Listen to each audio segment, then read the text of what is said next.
হ্যাঁ, ডলার নামের আমাদের এলাকা আছে, ঠিক আছে, ডলার নামের এলাকা আছে। তার আমরা যেহেতু এই এলাকায় বড় হয়েছি ছোটোকাল থেকে, সেই হিসেবে চিনি। সে আমি কখনো খারাপ কিছু দেখি নাই। সে বিয়ে টিয়ে করছে, তার বউ বাচ্চা আছে, তারও একটা ফুটফুটে কন্যা সন্তান আছে।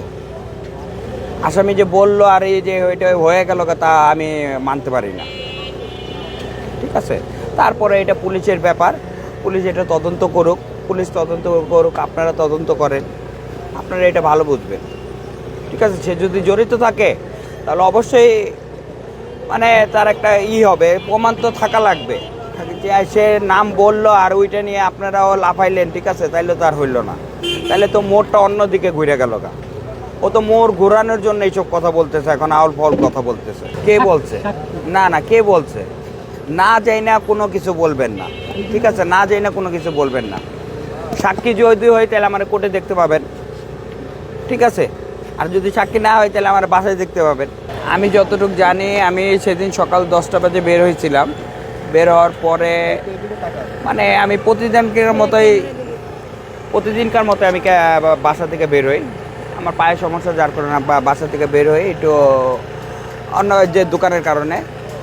বের হওয়ার পরে 11টার দিকে চিল্লাচিল্লি শুনলাম, তো ওই বাসায় যাওয়ার পরে শুনলাম এই কাহিনী, ঠিক আছে। তখন আমি তার ওয়াইফরেই দেখছি, ঠিক আছে। পরবর্তীতে শুনলাম সে নাকি জানলা দিয়ে পলায় গেছে। তো আজকে আবার দেখলাম যে তারে নাকি রিমান্ডেও নেওয়া হয়েছিল ঈদের আগে।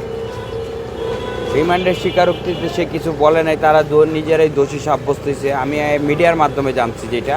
এখন আবার নতুন একটা মোড় ঘুরাইতেছে। এখন কিসের জন্য ঘুরাইতেছে ওই জানে, আল্লাহ পাক ভালো জানে, আর ওরা হাজব্যান্ড ওয়াইফ জানে। এই ব্যাপারে আমি কোনো মন্তব্য করতে চাই না, কারণ এই ব্যাপারে আমি তেমন কিছু না। আমি সাধারণ জনগণ একজন, আমি তার প্রতিবেশী।